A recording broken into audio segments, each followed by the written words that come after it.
2019 সালের নভেম্বর। একটা রাত যা শুধু একটা পরিবার নয়, পুরো ভারতকে স্তব্ধ করে দিয়েছিল।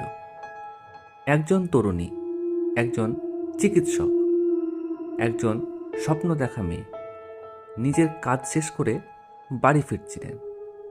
কিন্তু সে রাতের পর তিনি আর কখনোই ফিরে আসেননি।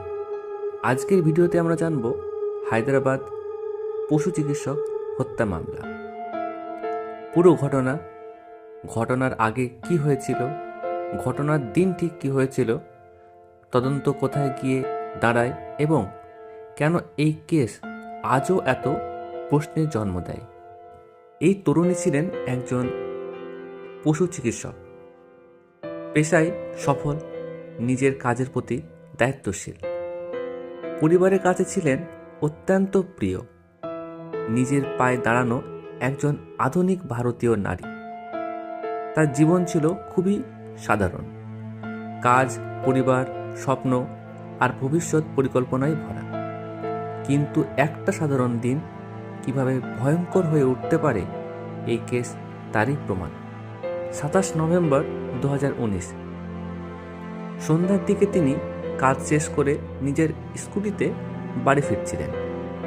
হায়দ্রাবাদের একটা টোল প্লাজার কাছে হঠাৎ তার স্কুটিতে সমস্যা দেখা দেয়।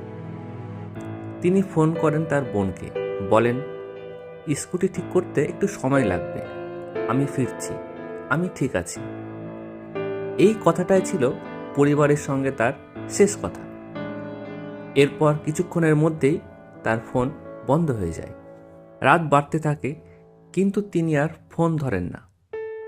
পরিবারের দুশ্চিন্তা বাড়তে থাকে। বারবার ফোন করা হয়, কিন্তু কোনো উত্তর নেই। একজন মেয়ে রাতে একা রাস্তায়, এই ভাবনায় পরিবারকে আতঙ্কিত করে তোলে। রাত পেরিয়ে যায় উদ্বেগ আর অজানা ভয়ের মধ্যে। পরদিন সকাল হতেই পরিবার থানায় গিয়ে নিখোঁজ ডায়েরি করে। পুলিশ তদন্ত শুরু করে, তল্লাশি চালানো হয়।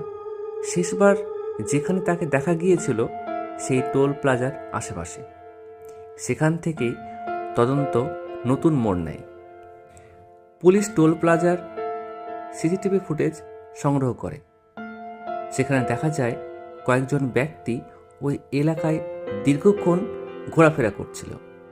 তারা অস্বাভাবিকভাবে স্কুটির দিকে নজর রেখে চলছিল।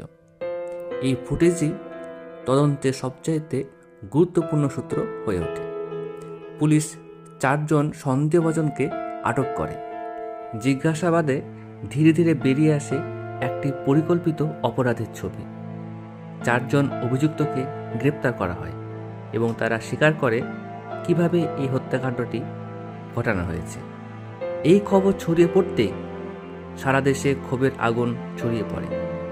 সোশ্যাল মিডিয়া, টিভি চ্যানেল, রাস্তায় রাস্তায় একটাই দাবি ওঠে, দোষীদের কঠোর শাস্তি চাই।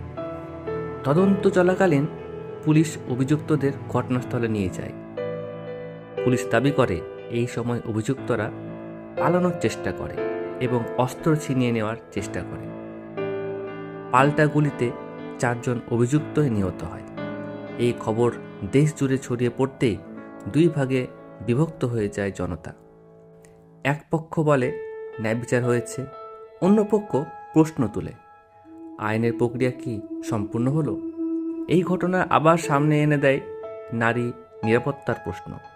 একজন শিক্ষিত নারী রাতে রাস্তায় কতটা নিরাপদ? আইন কি যথেষ্ট, নাকি আমাদের সমাজের মানসিকতা এখনও পিছিয়ে?